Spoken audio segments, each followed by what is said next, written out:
This is video 101 of 101. Holy shit, this video is about film. Alright, so this entire video series, in the beginning it was a little bit more about things and like food and cooking and nutrition and blah blah blah, and then we kind of got into some more vague stuff because obviously I don't know who the hell I'm talking to, so I need to keep this as vague and as open as absolutely possible so it can be as relatable as possible. But in this last video, in this 101 video series in 101 days, actually in 100 days, holy shit, that's crazy. Anyways, I wanted to just kind of like bring it into like a perspective, and obviously I can't speak to all of your passions and all of your lives and the paths that you're going to be going on, but I'll just tell you my story a little bit, and then you can see that, hey, I'm not actually just talking out of my ass, I've actually like lived this, and I'm really in this awesome place now. So this video is just going to be a little bit about my story and my passion. So when I was growing up, I had absolutely no idea what I wanted to do. If you watch these videos, you'll know that when I was 16, I had this moment in my life that was extremely impactful and just made me become mindful in my life. My first job that I wanted to do when I was really little was a cashier, and it's crazy because my first job actually was a cashier when I was 14 at McDonald's. I just really wanted to get a job, I wanted money, and McDonald's was a really great place to start because it taught me a really awesome work ethic as well. And then the next job that I wanted to do when I was 10 years old, I wanted to be a model, and this was like my dream job, and I didn't tell anybody about it because I was so worried that they would crush my dreams. You know, I was going through like my puberty crazy times at this point, so I had like acne and braces and I was awkward and fat faced. And then this modeling thing started to bring me into the world of fashion, where I thought, oh yeah, like I know what I'm wearing. Like I'd literally be wearing like a t-shirt and jeans, and I'm like, I'm so stylish. And then one day I asked my dad, what do you think of my outfit, when I was literally wearing like a blue t-shirt and blue jeans and like that's it. And he's like, it's fine. And I was like, oh shit, it's just fine. Like yeah, it is just fine. Like, but I don't want to be just fine. I want to be like awesome and beautiful and interesting and special and cool. And so that moment kind of just fueled me to really start to do research on fashion and like patterns and colors and trends. And I love still patterns and colors, and just like the way that fabric moves I think is so beautiful. So then also like I looked at the fashion industry, which was starting to gain a little bit more of a reputation in kind of like a celebrity image, and then I saw all of the models in there and it just took off from there. Like I had this obsession, not even a passion, an obsession with fashion and fashion everything, fashion illustration and photography and magazines and designing clothes and wearing clothes and making outfits and shopping and visual merchandising and retail experiences and all of the celebrities out there, all of the crazy big models and the big magazines and the big heads of all those companies and everything. I was obsessed with everything about it. And that was a really great place to be in because it gave me this passion to go somewhere. And it's not what I'm doing today. I still love all of those things, but I love them as a little bit more of like an art form rather than like a passion. And I still love photography, I still love illustration, I still love business, and I still love retail experiences. I still love kind of putting together outfits. I love putting together outfits, but I just don't like to wear them because obviously they just draw too much attention to myself and they're just not practical. Then when I was 16, I had that moment in my life where I was like blah blah blah because I was trying to go to all these fashion schools and I was creating this art portfolio, and this creation of this art portfolio where I was like kind of doing art on my own, like really seriously, without I'd never really done art in like a class, like a traditional class before, so I was just like trying to create all this traditional art from my own perspective, and something in there really just made me click, and it just showed me this like process of art, and that really just opened me up to like everything. And that was that moment in my life where I was like, oh shit, life, okay. It started to make me change my diet, and I started eating healthier, and I started to change my relationships with the people around me and my parents, and I got rid of negative people in my life. 3 months into going healthy, you know, my skin cleared up, I was not looking awkward anymore, and I kind of like grown into myself a little bit. And then I actually got like discovered at a modeling convention. It wasn't like a modeling convention, it was like a girls' day out kind of thing, which had modeling agencies there.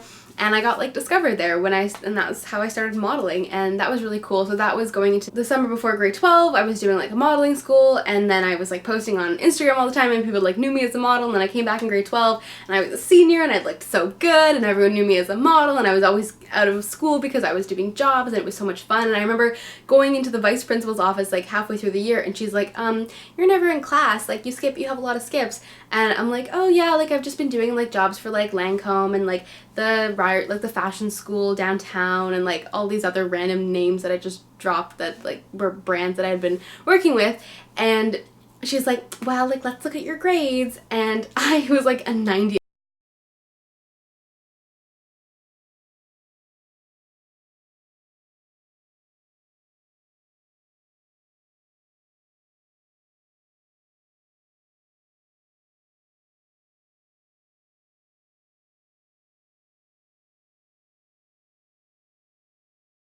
Since I was still trying to strive for like these art universities and everything, I had signed up for some art classes at the community center, and one of them was an illustration class. And at the end of this class, it was like March 2nd, 2013, I had started to do a lot of healthy things in my life, and you know, I really wanted to help other people because I started to feel so much better about myself.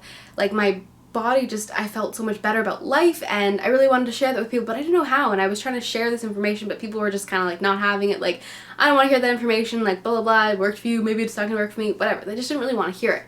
But then I was in this illustration class, and the last project was to design like a cereal box or something that you would buy in a grocery store.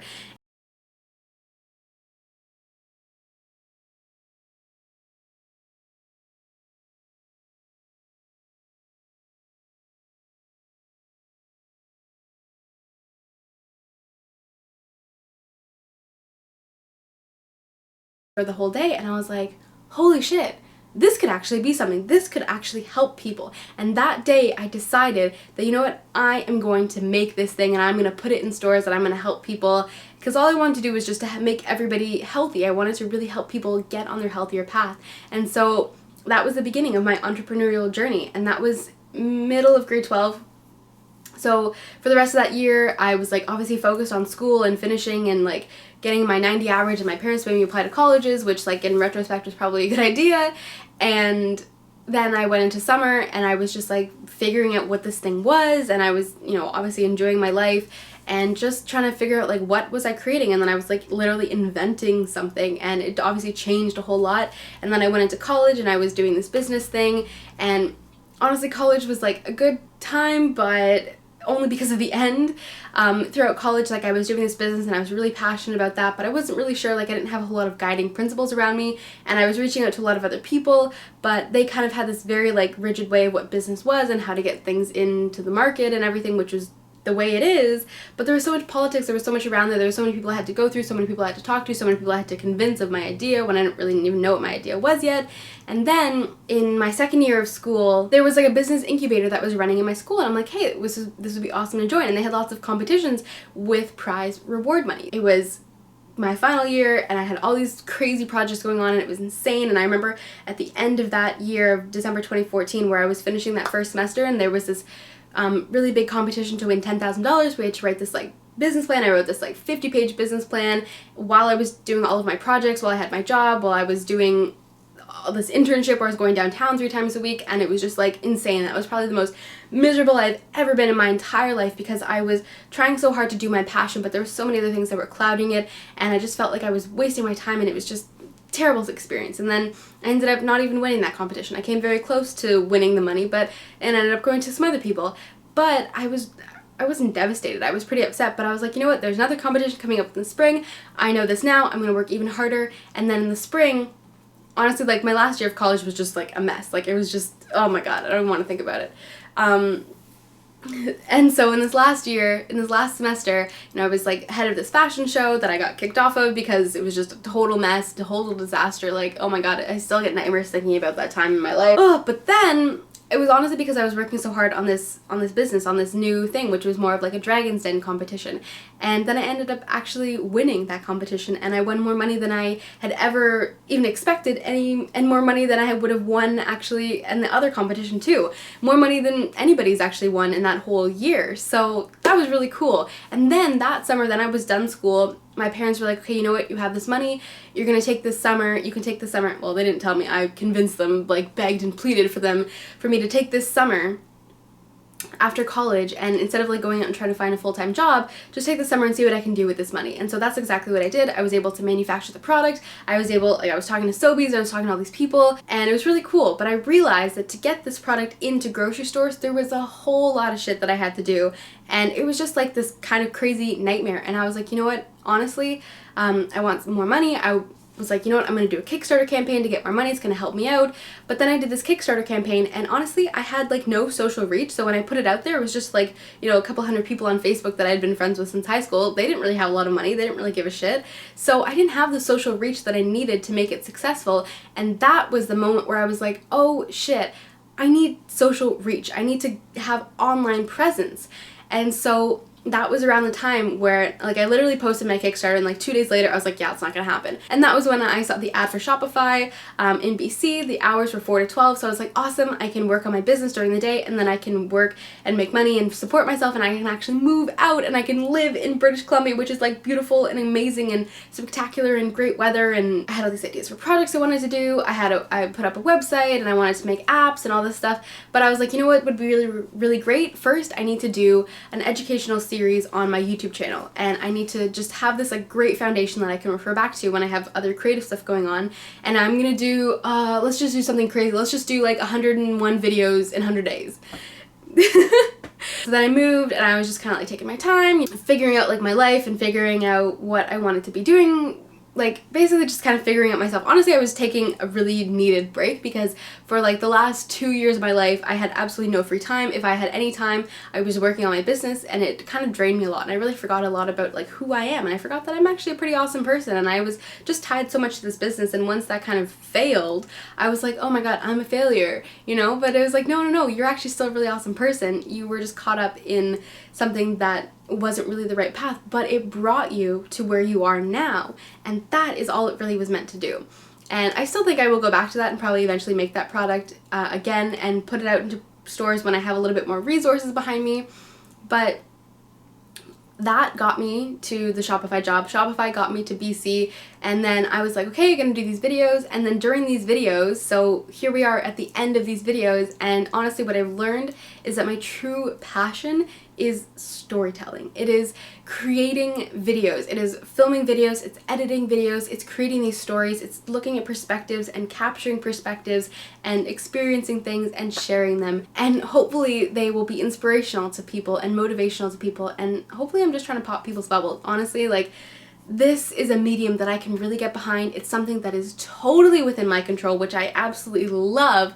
It's something that, it's just like my success is completely dependent on me. I think that is such an awesome thing. I can write this script, I can record this video, I can edit it and upload it, and absolutely nobody else has to be in that process of that. I don't have to convince anybody of this idea, I don't have to run it by them, I don't have to do anything. It's all just me, and I love that. I love the fact that I get to do this, and it's totally my thing, because for so much of my life I was trying to convince other people of my thing and try to get other people on board, but it's like, no, you need to just be you, be authentically you with absolutely no filters of anybody else, and then do the work, and then the people will be attracted into your life. So this is what I found. This is my passion, and it's filmmaking, and I absolutely love to tell stories and just to talk to people and relate to people, and hopefully this will help me connect with people out in the world and just give me the online presence that I really needed. And who knows where it's going to bring me. Honestly, like, I'm already in such an incredible place, and I'm so thankful that I'm here. I'm so thankful for all of the things that I had in my life, but now that I'm here, and I'm so excited for what's coming up next. So thank you guys so much.